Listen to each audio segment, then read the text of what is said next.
अस्सलामुअलैकुम शहज़ादी वॉइस में किले के राज के साथ मैं हूं आपका होस्ट ज़ीराना। तो चलिए शुरू करते हैं आज की कहानी किले का राज।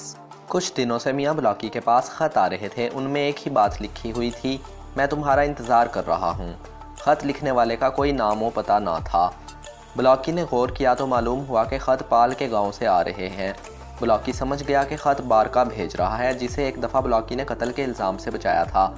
इसी दौरान बुलाकी को उस तरफ का एक काम मिल गया तो उसने सोचा चलो वापस आते हुए बारका से मिल लूँगा। उसने जवाब लिखा कि मैं बुध की शाम को तुम्हारे पास पहुँच जाऊँगा। बुध के दिन सुबह सवेरे बुलाकी ने बग्घी पर सामान लादा और बारका के गांव की तरफ रवाना हो गया। अभी आधा रास्ता ही तय हुआ था कि आसमान बादलों से घिर गया। बिजली भी कड़कने लगी थी, लगता था तेज़ बारिश होगी। बुलाकी ने बग्घी की रफ्तार बढ़ा दी, लेकिन कुछ देर बाद बारिश शुरू हो गई। आखिर उसने बग्घी एक दरख्त के नीचे रोक ली कि सामान ख़राब ना हो। कुछ देर बाद फिर जब बारिश रुकी तो वो आगे रवाना हो गया।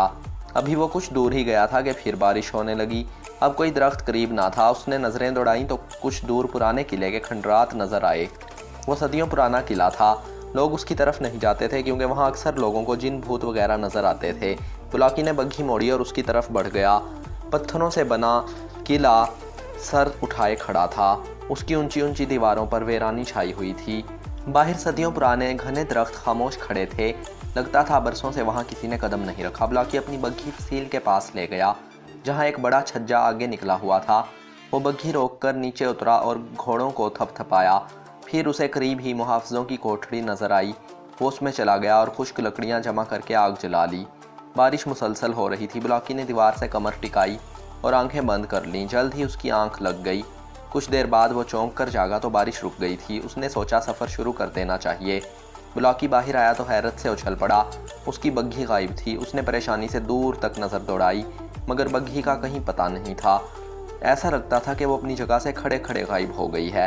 ज़मीन पर उसके आने के निशान तो थे, लेकिन वापसी का कोई निशान नहीं था। बुलाकी दौड़ता हुआ सड़क तक चला गया, लेकिन बग्घी ना मिली। वो वापस पलटा और परेशान होकर बग्घी को ढूंढने लगा। उसे किले से मुतालिक वाक़यात याद आ रहे थे। वो इधर उधर देखता आगे बढ़ रहा था कि किसी दरख्त से कोयल के कूकने की आवाज़ आई। अभी वो चंद कदम ही चला था कि किसी और दरख्त पर कोयल कूकी। फिर अचानक एक होलनाक हंसी की आवाज़ आई। ऐसा लगता कि कोई खौफनाक चुड़ैल ने कहकहा लगाया है। बुलाकी के रोंगटे खड़े हो गए और अचानक उसकी नज़र एक दरख्त पर पड़ी जिस पर एक अजीब सा लड़का बैठा था। बुलाकी उछल पड़ा। तुम कौन हो? उसने हकलाते हुए पूछा। लड़का उठा और एक दरख्त से दूसरे दरख्त पर छलांग लगा दी। बुलाकी को अपनी आंखों पर यकीन नहीं आया। ऐसा लगा जैसे लड़का उड़ता हुआ गया है। वो सोच रहा था ये क्या शैतानी चक्कर है। वो तेज़ी से आगे बढ़ गया। अभी वो कुछ दूर ही गया था कि अचानक उसने एक खौफनाक औरत को एक दरख्त से दूसरे दरख्त पर जाते देखा। वो भी उड़ती हुई गई थी। बुलाकी ने कानों को हाथ लगाया और कदम तेज़ कर दिए। वो परेशानी से चिल्ला रहा था कि उसके सर पर कोई चीज़ आकर गिरी।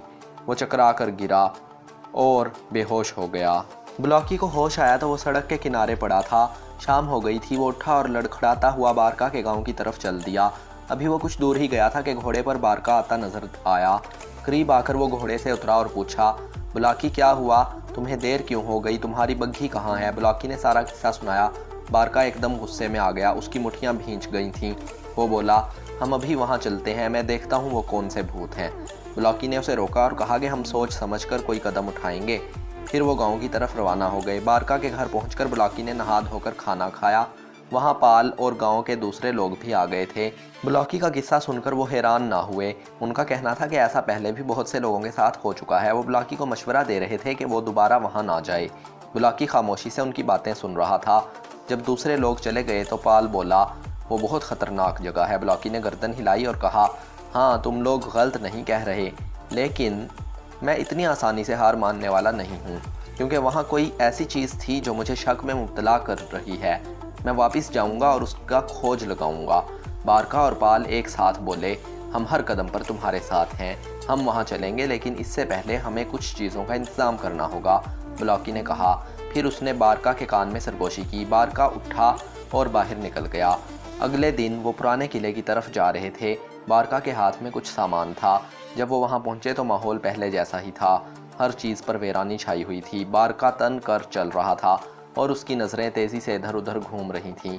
अचानक किसी दरख्त पर कोयल कूकी, फिर खौफनाक हंसी सुनाई दी। पाल ने खुश्क होंठों पर जुबान फेरी। अभी वो कुछ दूर ही गए थे कि एक दरख्त पर लड़का बैठा नजर आया। उन्हें देखकर वो उठा और दूसरे दरख्त पर छलांग लगाई। बारका ने फुर्ती से थैले से जाल निकाला और खोलकर उस पर फेंका। लड़का जाल में फंस गया। वो मुंह से अजीब अजीब आवाज़ें निकाल रहा था और ज़मीन से कुछ ऊपर खला में लटका हुआ था। ब्लॉकी चिल्लाकर बोला, इसकी कमर से रस्सा बंधा है।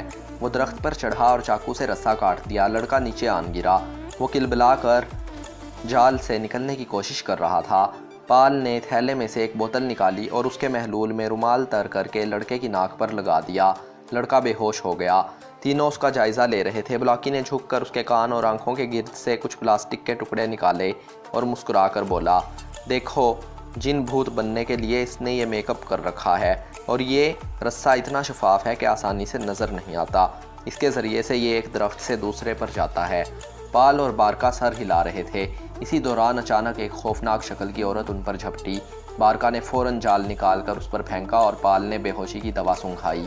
फिर उन्होंने दोनों को रस्सियों से जकड़ दिया। ब्लॉकी ने अपने साथियों को पीछे रहने का इशारा किया। कुछ दूर जाकर वो एक दीवार के पीछे छुप गए। ब्लॉकी बोला, देखना अब तीसरा शिकार कैसे फंसता है। कुछ देर बाद एक दरख्त से एक खौफनाक शक्ल का आदमी कूदा। उसके हाथ में चाकू था। वो झुककर जाल काटने लगा। बारका उछलकर अपनी जगह से बाहर आया और उसकी तरफ दौड़ने लगा। ब्लॉकी और पाल भी उसके पीछे थे। आदमी ने भी उन्हें आता देख लिया था। वो मुकाबले के लिए तैयार हो गया। बारका तेज़ी से उस पर हमला आवर हुआ। आदमी ने चाकू वाला हाथ चलाया, मगर बारका ने झुकाई देकर खुद को बचाया और उसकी टांगें पकड़कर खींच लीं। वो ज़ोर से ज़मीन पर गिरा, लेकिन फ़ौरन ही संभल कर खड़ा हो गया। फिर दोनों में मुकाबला शुरू हो गया। वो पैंतरे बदल बदल कर एक दूसरे पर हमला कर रहे थे। बराबर का मुकाबला था। खौफनाक आदमी भी बहुत फुर्तीला और ताकतवर था। आखिर बारका को मौका मिल गया। उसने आदमी का हाथ पकड़कर मोड़ा। उसके हाथ से चाकू गिरा तो बारका ने झुककर उसे उठाया और आदमी को ज़मीन पर पटक दिया। ज़ोरदार आवाज़ आई। आदमी खश खाकर गिर गया। बारका ने उस पर खूब घुंसे बरसाए, फिर उसे रस्सियों से जकड़ दिया। वो उन्हें खूनखार नज़रों से घूर रहा था। उसने रस्सियाँ तोड़ने की कोशिश की, लेकिन नाकाम रहा।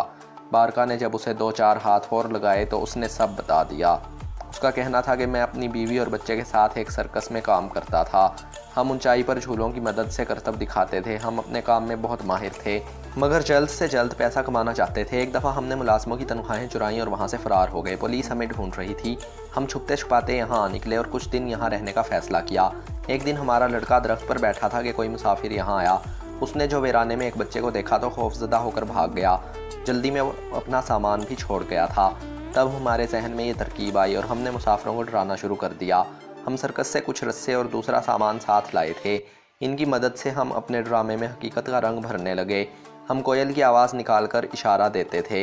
ब्लॉकी ने पूछा, तुमने मेरी बग्घी कैसे गायब की? खौफनाक आदमी ने चूं चुरा की। बारका ने जब उसे हाथ दिखाए तो उसने बताया कि तुमने जहां बग्घी खड़ी की थी वहां एक स्टोन पर पत्थर का मोर बना हुआ है। उसे दबाने से वो दीवार हट जाती है, जिससे तहखाने में एक ढलवानदार रास्ता उतरता है। लोग ज़्यादातर वहां आकर रुकते थे। जब वो इधर उधर होते तो हम रास्ता खोलकर सामान गायब कर देते, फिर उन्हें डरा कर भगा देते। ब्लॉकी ने वहाँ से अपनी बग्घी निकाली। वहाँ लूट का और माल भी मौजूद था। फिर उन्होंने तीनों लुटेरों को बग्घी में डाला और थाने की तरफ रवाना हो गए। उनको पुलिस के हवाले करके वो वापस बारका के गांव की तरफ चल दिए। ब्लॉकी बहुत खुश था। वो ज़ोर ज़ोर से बातें कर रहा था। इतने अरसे बाद लोगों को बेवकूफ़ बनाकर लूटने वाले पकड़े गए थे। लूट का माल भी बरामद हो गया था, लेकिन बारका किसी सोच में गुम था। ब्लॉकी ने हंस कर पूछा, भाई तुम क्यों खामोश हो? मुझे लगता है हम कोई बात भूल गए हैं। मैं उसे याद करने की कोशिश कर रहा हूँ, बारका बोला। ब्लॉकी ने कहकहा लगाया और बोला, हाँ शाबाश, सोचो, ये तुम्हारी जहानत का इम्तिहान है।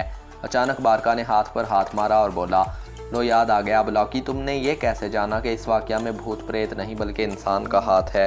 ब्लॉकी हंसकर बोला, हाँ तुम ठीक समझे। सुनो, बेहोश होने से चंद लम्हे पहले मैंने अपने करीब सिगरेट की तेज़ बू महसूस की थी। खौफनाक आदमी सिगरेट पीने का आदी था। आखिर ये बुरी आदत ही उसे फंसा बैठी। इसलिए कहते हैं इंसान को हर बुरे काम से बचना चाहिए, वरना सच पूछो तो मैं इस दिन यही समझा था कि वहाँ भूतों का बसेरा है। तीनों ने कहकहा लगाया। बग्घी बारका के गांव के नज़दीक पहुँच गई थी। ख़त्म शुद्ध। तो अगर आपको ये वीडियो थोड़ी सी भी पसंद आई है तो इस वीडियो को शेयर ज़रूर करें। अगर आप इसी तरह की मज़ीद अच्छी वीडियोस देखना चाहते हैं तो हमारे चैनल को सब्सक्राइब करें, लाइक करें, शेयर करें, कमेंट करें। कीप वाचिंग शहजादी वॉइस। अस्सलामु अलैकुम। पाकिस्तान जिंदाबाद।